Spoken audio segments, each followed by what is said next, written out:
विद्युत धारा के चुंबकीय प्रभाव के अंतर्गत इस पाठ में एक नया टॉपिक है जिसका नाम है विद्युत चुंबकीय प्रेरण।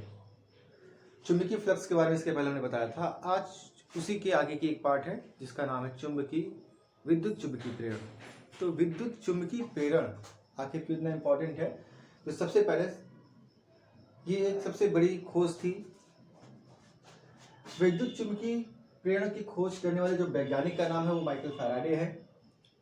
उन्हीं के समय के हेनरी वैज्ञानिक थे, उन्हीं के टाइप के थे। दोनों लोग इस काम पर लगे हुए थे कि किसी भी तरीके से जहां पर पहले से ही चुंबकीय क्षेत्र हो, चुंबकीय क्षेत्र का यूज करके इस्तेमाल करके हम लोग विद्युत क्षेत्र यानी विद्युत धारा बना दें। क्योंकि इसके पहले हमने देखा था कि अगर कहीं पर विद्युत धारा प्रवाहित होता है तो उसके चारों तरफ चुंबकीय क्षेत्र बनता है जिसको चुंबकीय प्रभाव कहते हैं। कुछ वैसा ही उसी का उल्टा रिवर्स ढूंढने की कोशिश किया गया, उसका उल्टा परिणाम ढूंढने की कोशिश किया गया कि अगर कहीं भी चुंबकीय क्षेत्र हो तो क्या वहां पर विद्युत धारा बन सकती है, विद्युत धारा होती है या बनेगी। तो इसी खोज को यहाँ पर नाम दिया गया विद्युत चुंबकीय प्रेरण। यानी जहां पर चुंबकीय क्षेत्र हो वहां पर विद्युत धारा उत्पन्न किया जा सकता है बिना किसी बैटरी के, बिना किसी सोर्स के। विद्युत धारा हम तार में यानी किसी कुंडली में प्रवाहित कर सकते हैं। तो ये खोज कैसे हुआ, क्या है खोज के बारे में, इसी के बारे में आज चर्चा किया जाएगा। तो माइकल फैराडे ने इसकी खोज की थी। उन्हीं के समकालीन वैज्ञानिक और थे, मार्क हेनरी का भी उनका नाम आता है। लेकिन चूंकि माइकल फैराडे ने इस खोज के बारे में विस्तृत जानकारी दिया था और उसके बारे में जो भी व्याख्या किया था, इसके लिए इनको नोबेल प्राइज भी दिया गया था।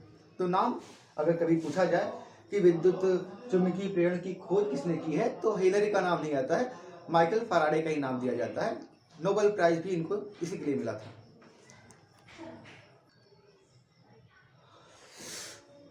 तो विद्युत चुंबकीय प्रेरण का मतलब क्या था ये बता दिया गया। अब इसके बाद जो माइकल फैराडे ने जब इसकी डिस्कवरी की थी, जब इसको खोजा था, ढूंढा था, तो उसके बाद उन्होंने क्या प्रयोग किया था, यानी इसके स्पष्टीकरण में जो प्रयोगात्मक कार्य किए गए थे, कैसे कैसे प्रयोग किए गए थे, उसका एक छोटा सा उदाहरण यहाँ पर प्रस्तुत किया जा रहा है। तो माइकल फैराडे का प्रयोग, फैराडे ने लिया क्या था, एक कॉइल, यहाँ पर एक कॉइल है, कुंडली है जिसमें कोई बैटरी नहीं लगा, कोई सेल नहीं लगा है। यहाँ पर एक धारा मापी लगा हुआ है, ठीक है। और यहाँ पर एक चुंबक रखा गया है, एक बार मैग्नेट, दंड चुंबक। तो जब इस प्रयोग को, इसके बारे में जब डिस्कवरी हो रहा था तो फैराडे ने कई बार इसको सुलझाने के लिए कि इसमें धारा कैसे प्रवाहित हो जाए, यानी चुंबकीय क्षेत्र से कैसे विद्युत धारा को उत्पन्न किया जाए, काफी इस पर समय दिया गया। तो जब देखा गया कि चुंबक जब इसके आसपास रखा गया था, मात्र रख दिया गया, तो रख देने के बाद इसमें कोई धारा प्रवाहित नहीं होने वाला है कि बस यहाँ पर हमने चुंबक रख दिया और इसमें धारा प्रवाहित होना शुरू हो जाए तो बहुत आसान हो जाता है विद्युत धारा को बनाना ही। बस एक चुंबक साथ में रख दिया पास में और यहाँ पर कोई भी कॉइल है, कॉइल में विद्युत धारा प्रवाहित हो रही है। पर ऐसा संभव नहीं है, क्योंकि हम लोग जानते हैं ऊर्जा संरक्षण का नियम यही कहता है जब तक कोई एक ऊर्जा व्यय नहीं होगा तब तक कोई दूसरा ऊर्जा बनती नहीं है। यानी ऊर्जा को न तो बना सकते न तो बिगाड़ सकते हैं। तो अगर हम यहाँ पे विद्युत ऊर्जा उत्पन्न करना चाहते हैं तो किसी न किसी प्रकार की ऊर्जा को वेस्ट किया जाएगा, नष्ट किया जाएगा, और वह ऊर्जा नष्ट न होकर एक ऊर्जा से दूसरे ऊर्जा में परिवर्तित हो जाती है। कुछ ऐसा यहाँ पर होता है।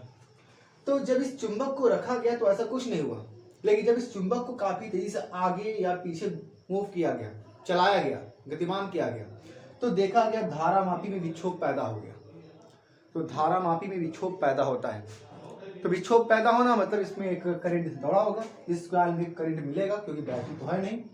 तो जब इस चुंबक को आगे किया गया काफी तेजी से या पीछे किया गया काफी तेजी से, ठीक है, तो उस दौरान इस कुंडली में एक धारा प्रवाहित हुआ। इस धारा को प्रेरित धारा कहते हैं। चुंबकीय प्रेरण के नाम पर प्रेरित धारा इसको नाम दिया गया। तो इस कुंडली में प्रेरित धारा बहने लगती है, लेकिन कुछ ही समय के लिए। जब तक ये गतिमान था तब तक वो प्रेरित धारा बहेगी और जैसे गति करना समाप्त हो गया, रोक दिया गया, समाप्त हो जाएगी। यानी इसका कहने का ही मतलब हुआ, करने का ही मतलब हुआ यहाँ पर कि जब तक हम अपनी गति इसको करवा रहे हैं, जब तक इसको गतिमान रख पा रहे हैं, तो गतिमान रख पाना मतलब क्या होगा, हम अपनी यांत्रिक ऊर्जा को वेस्ट कर रहे हैं।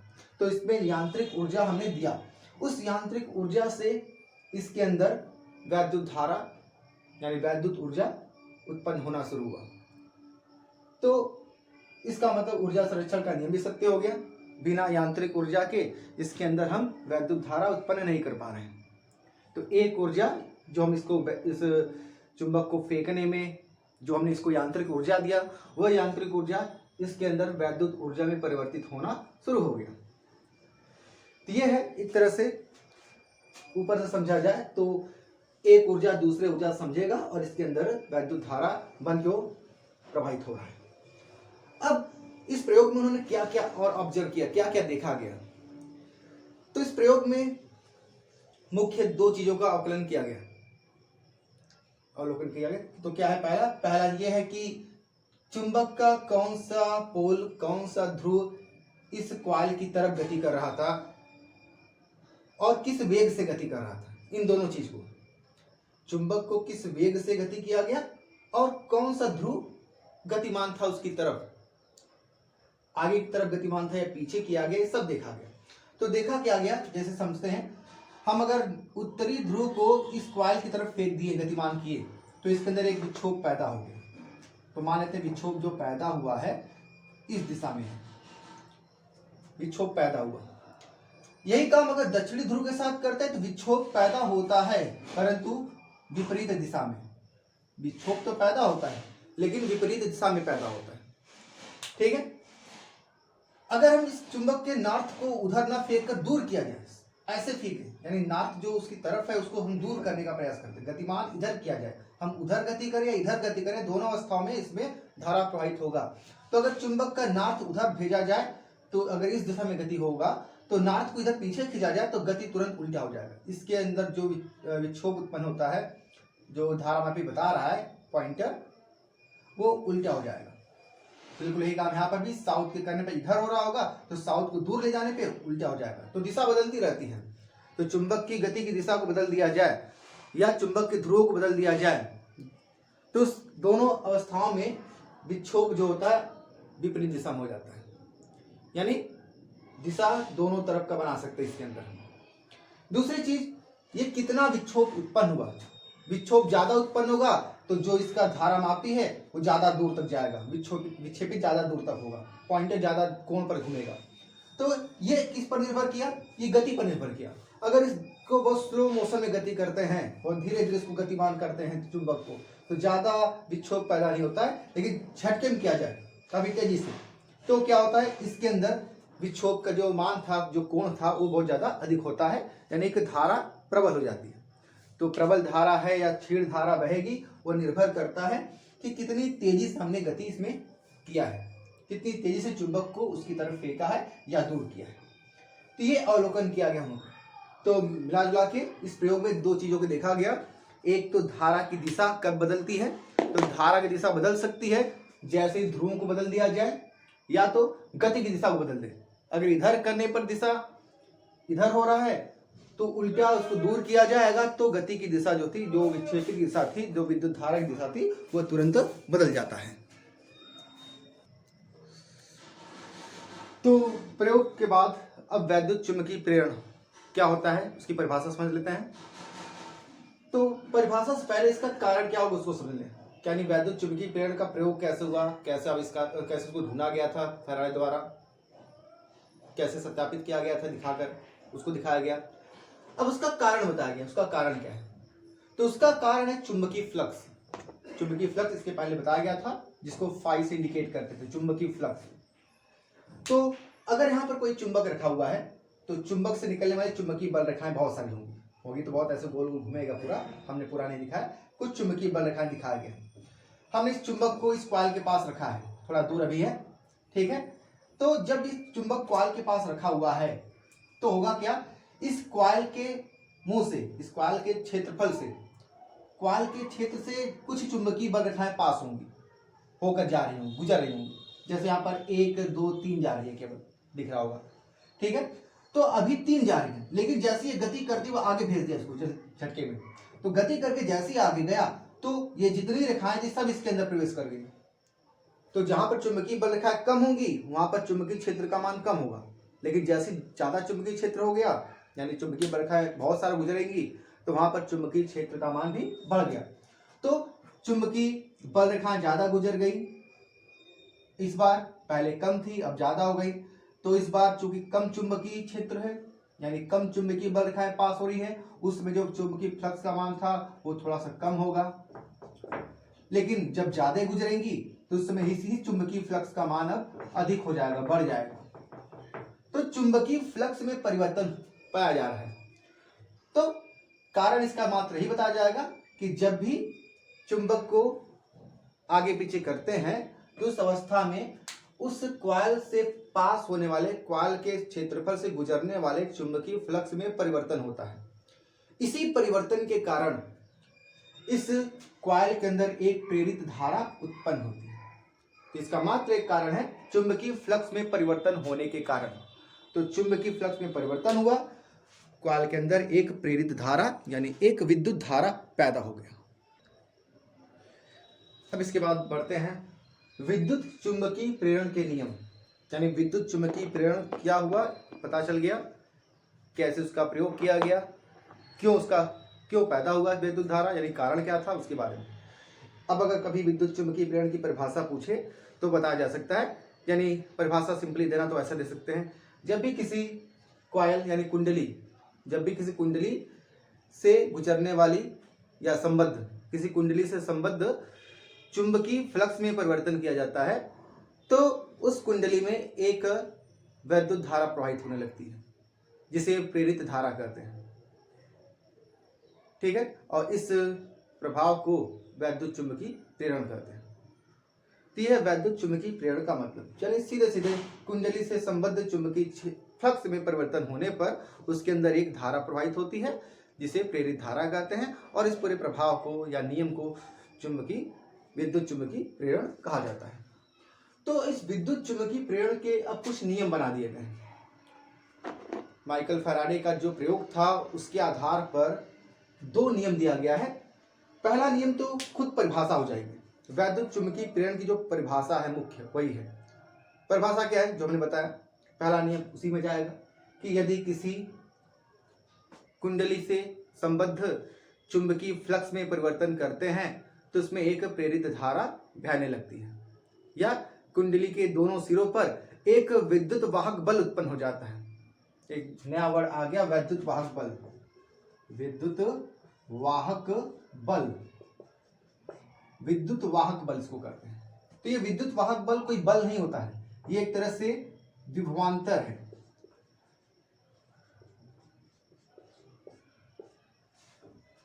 ये विभवांतर को निरूपित करता है। नाम बल पड़ गया, वो इतिहास है केवल, उसके बारे में समझना पड़ेगा क्यों ऐसा पड़ा।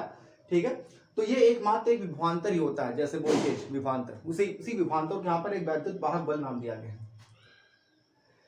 तो है क्या, कुंडली के दोनों सिरों पर एक विभवांतर पैदा हो जाता है या विद्युत वाहक बल उत्पन्न हो जाता है अगर हम उसके संबद्ध चुंबकीय फ्लक्स में परिवर्तन करते हैं। तो यही है पहला नियम, वैद्युत वाहक बल उत्पन्न होना, यानी वैद्युत चुंबकीय प्रेरण का पैदा होना, इसी को पहले नियम में डाल दिया गया। तो पहला नियम जब भी आएगा तो ये बताया जाएगा, यदि किसी कुंडली से संबद्ध चुंबकीय फ्लक्स में परिवर्तन करते हैं तो कुंडली के दोनों सिरों के बीच एक वैद्युत वाहक बल उत्पन्न हो जाता है या कुंडली में एक प्रेरित धारा उत्पन्न होती है।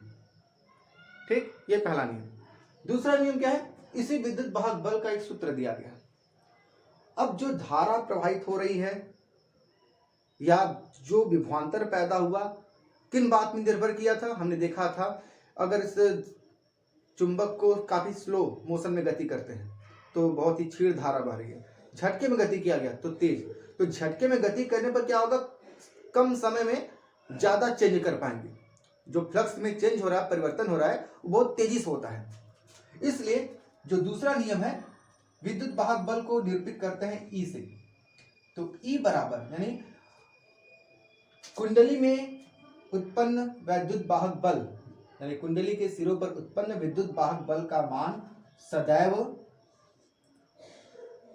चुंबकीय फ्लक्स के परिवर्तन की दर के बराबर होता है, यानी delta phi by delta T. चुंबकीय फ्लक्स की परिवर्तन की दर, तो दर मतलब समय से भाग, तो डेल्टा टी, तो delta phi by delta T के हमेशा अनुक्रमानुपाती होता है। और यहाँ पर प्रोपोर्शनल हो जाने पर एक कांस्टेंट यानी एक नियतांक आता है, जहाँ पर नियतांक का मान खुद एक होता है यानी वही आता है। ये सूत्र बनेगा delta phi by delta T.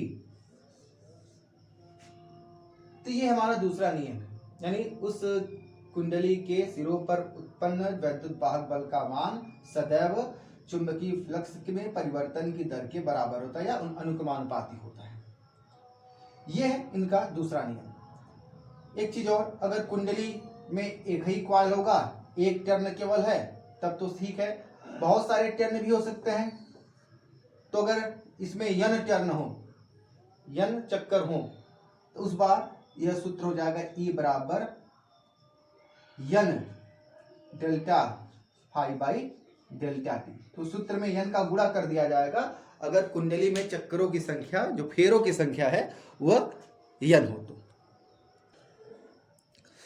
वैद्युत चुंबकीय प्रेरण के नियम में फैराडे के दोनों नियमों के अलावा एक और नियम उपयुक्त होता है, जिसका नाम है लेंज का नियम।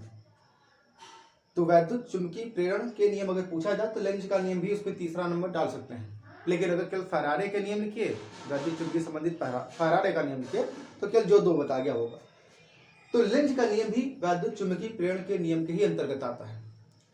फैराडे ने विद्युत वाहक बल यानी वोल्टेज का सूत्र तो बताया था, लेकिन दिशा के बारे में कोई इंफॉर्मेशन नहीं दिया था। इसमें लेंज के नियम में इसी दिशा के बारे में डिस्कस किया गया है, यानी बताया गया है। तो प्रयोग जो पहले था फैराडे, उसको देखते हैं। यहाँ पर एक कुंडली धारामापी लगा हुआ, मैग्नेट चुंबक को फेंका गया, उत्तरी ध्रुव उसकी तरफ फेंका गया। तो जैसे उत्तरी ध्रुव फेंकेंगे, हमने बताया इसके अंदर एक धारा उत्पन्न होगी। अब जब कॉइल में कुंडली में धारा उत्पन्न हो जाएगी, तो ये पता ही है कुंडली में जब धारा बहती है तो कुंडली खुद एक चुंबक की तरह व्यवहार करेगा, वो धारावाही परिनालिका हो गया। ठीक है, तो जब इसके अंदर धारा उत्पन्न हुआ, वो धारा इसके चलने से उत्पन्न हुआ, ये जब मौसम में रहेगा तभी उत्पन्न होगा। तो इसके चलने से इसके अंदर धारा उत्पन्न हुआ, और जैसी धारा उत्पन्न हुआ और ये खुद एक चुंबक की तरह व्यवहार करेगा, क्योंकि धारावाही परिनालिका के बारे में पढ़ा गया है। जब ये धारावाही परिनालिका बना तो देखा क्या गया कि इसका इधर वाला सिरा उत्तरी ध्रुव बन जाता है और इधर वाला सिरा दक्षिणी ध्रुव बन जाता है। अब जैसे उत्तरी ध्रुव बनेगा तब क्या होगा, ये उत्तर इस उत्तर को प्रतिकर्षित करना शुरू कर देगा। मतलब ये हम इसको इधर लेकर जा रहे हैं, उसके कारण इसमें धारा उत्पन्न हुआ, लेकिन जैसे ही धारा उत्पन्न होता है ये इसका विरोध करने लगता है, प्रतिकर्षित करने लगता है। जो काम कर रहे हो उसका अपोज करेगा, विरोध करता है। इसका उल्टा भी देखा गया। अगर हम इस चुंबक को दूर किए, नॉर्थ को दूर करना चाहते हैं, हम अपनी गति इधर करना चाहते हैं, लेकिन हुआ क्या, धारा फिर से उत्पन्न हुआ और ये परिनालिका की तरह बना, और लेकिन इस बार क्या हुआ, दिशा बदल गई थी। ये साउथ बन चुका, इधर वाला नॉर्थ। तो जब ये साउथ बन जाएगा तो इसको अब आकर्षित करेगी। तो हम इसको दूर लेकर जाना प्रयास कर रहे थे, लेकिन वो उसको खींच रहा है, हमारे काम का विरोध करना शुरू कर दिया। इसी को कहा गया लेंज का नियम। यानी कुंडली में प्रेरित धारा की दिशा सदैव ऐसी होती है कि वह हमेशा उस कारक का विरोध करता है जिससे वो खुद पैदा हुआ है। ठीक है, तो जिसके कारण यह इसके अंदर धारा उत्पन्न हुई है, पैदा हुआ है, वो उसी का अपोज करता है, विरोध करने का काम करता है। अगर ऐसा न होता तो क्या होता, जैसे मान लो नॉर्थ को हमने फेंका, ये साउथ बन गया, तो जब इसे साउथ बन जाएगा तो अब तो हमको फेंक की जरूरत नहीं थी, उसको अपने आप खींच लेगा। हमने बस एक बार धीरे से हिंट किया, धक्का दिया, वो साउथ बनती उसको फिर खींचना शुरू कर देगा। तो एक बार स्टार्ट कर दिया, धारा उत्पन्न हो गई, हमें कुछ करना नहीं पड़ेगा। तो ऐसा संभव ही नहीं है कि अगर एक बार स्टार्ट कर देने पे धारा अपने आप चलना शुरू कर दे, वैद्युत धारा बनने लगे। तो ये ऊर्जा संरक्षण का नियम यहाँ पर फ्लॉप हो जाएगा, खराब हो जाएगा, गड़बड़ हो जाएगा। तो इसका ही तात्पर्य है, अगर ऊर्जा संरक्षण का नियम हो तो इसका ये मतलब है, जब ये इधर विरोध करेगा तब अपनी ऊर्जा उसको देंगे, इसको गति करने में अपनी मैकेनिकल एनर्जी इसमें डालेंगे, यांत्रिक ऊर्जा डालेंगे, वो उसके अंदर जाकर उत्पन्न होगा वैद्युत ऊर्जा के रूप। इसे कहते हैं लेंज का नियम। तो लेंज का नियम बस एक लाइन का स्टेटमेंट है, कथन है केवल। जब भी पूछे बस ये बता दिया जाए कि कुंडली में वैद्युत धारा की दिशा सदैव ऐसी होती है कि वह उस कारण का विरोध करता है जिससे वो खुद पैदा होता है या उत्पन्न होता है। ये है वैद्युत चुंबकीय प्रेरण के सभी नियम।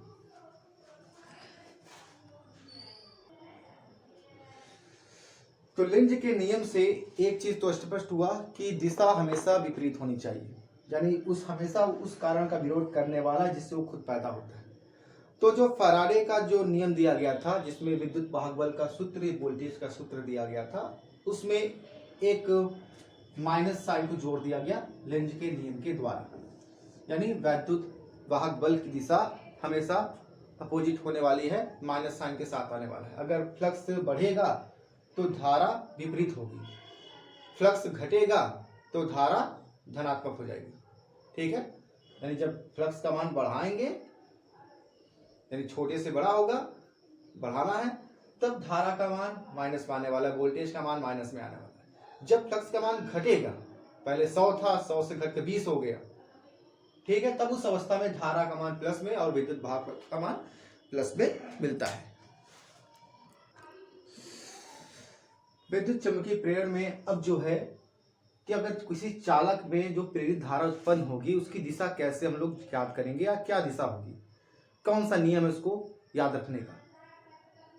तो हमने यहाँ पर एक सेटअप बनाया जिसमें एक हार्सशू मैग्नेट नाल चुंबक है, घोड़े के नाल शेप वाला चुंबक है यू शेप में, और एक चालक तार जिसको धारा मापी जोड़ा गया है। चालक तार को जब हम नीचे ऊपर करते हैं, नीचे ऊपर करने से ये पतला होगा, मोटा होगा, टेढ़ा हो जाएगा, तो उसका जो क्षेत्रफल हो जाएगा कम हो जाएगा। जो दिखाई दे रहा आयताकार भाग, उसका क्षेत्रफल कम ज्यादा होगा। जैसे क्षेत्रफल कम ज्यादा होता है तो मतलब इसमें एक धारा उत्पन्न होती है। धारा उत्पन्न होगा तो कैसे होगा, किस दिशा क्या होगी, उसके बारे में। तो मान लिया हमने इसे नीचे किया झटके में, या ऊपर किया, तो जब इसको ऊपर करते हैं, इस तार को हमने ऊपर कर दिया इस मैग्नेट के अंदर, ऐसे ऊपर नीचे किया, तो जैसे ऊपर करना चाहते हैं तो चालक की गति की दिशा ऊपर हो गई। चालक की गति की दिशा जब ऊपर हो जाती है तो देखते हैं इसके अंदर जो प्रेरित धारा की दिशा वो बी से ए की तरफ है। जब चालक किधर गति करेगा, ऊपर की तरफ। जब गति ऊपर करेंगे तब धारा की दिशा, करंट की दिशा बी से ए की तरफ प्राप्त होती है। और इसका उल्टा देखा गया, जब गति नीचे करते हैं तो ए से बी धारा बहती है, धारा बदल जाता है, दिशा बदल जाती है। तो अब इस नियम, इसे याद रखने के लिए एक नियम बना दिया गया, फ्लेमिंग के दाएं हाथ का नियम। इसके पहले फ्लेमिंग के बाएं हाथ का भी नियम था, लेकिन यह है फ्लेमिंग के दाएं हाथ का नियम। बाएं हाथ की भांति दाएं हाथ का भी नियम है। इसमें क्या होगा, दाएं हाथ के अंगूठे और उसके पास वाली दोनों उंगलियों को परस्पर लंबवत स्थिति में फैला लें। पहला उंगली चुंबकीय क्षेत्र को प्रदर्शित करता है, यही काम दूसरे नियम में भी था, बाएं हाथ के नियम में भी था। ठीक है, तो यन से यस की, नॉर्थ से साउथ पोल की दिशा जो होती है चुंबकीय क्षेत्र की दिशा होती है, तो चुंबकीय क्षेत्र की दिशा हो गई उधर।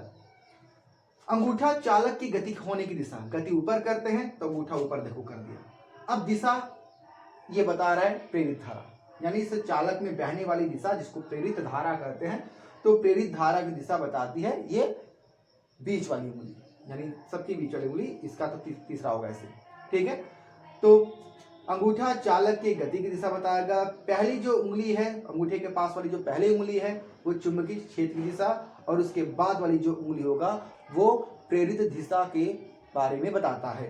तो इस फिगर में लगाया जाए तो नियम कुछ यही है, एन से एस, पहला उंगली चुंबकीय क्षेत्र, गति अंगूठा बता रहा है ऊपर की तरफ, और ये बता रहा है ऐसे, यानी जो तार अंदर से बाहर की तरफ आया है, अंदर भी है बाहर ए ऐसे, फिगर में कुछ जैसा दिख रहा हो लेकिन ऐसे तार रखा गया मालूम, तो बी से ए की तरफ का दिशा ये बता रहा है। तो ये फ्लेमिंग के दाएं हाथ का नियम। तो फ्लेमिंग के दाएं हाथ का नियम आएगा तो जैसे स्टेटमेंट होता है बाएं हाथ का, वैसे स्टेटमेंट इसका भी है। बस ये फिंगर याद रहे, तीनों फिंगर में कौन किस चीज को निरूपित करता है। तो चालक की गति की दिशा है अंगूठा, पहली उंगली चुंबकीय क्षेत्र, और ये दूसरी उंगली जो है वह चालक में प्रवाहित होने वाली प्रेरित धारा या बनने वाली प्रेरित धारा के बारे में बताता है।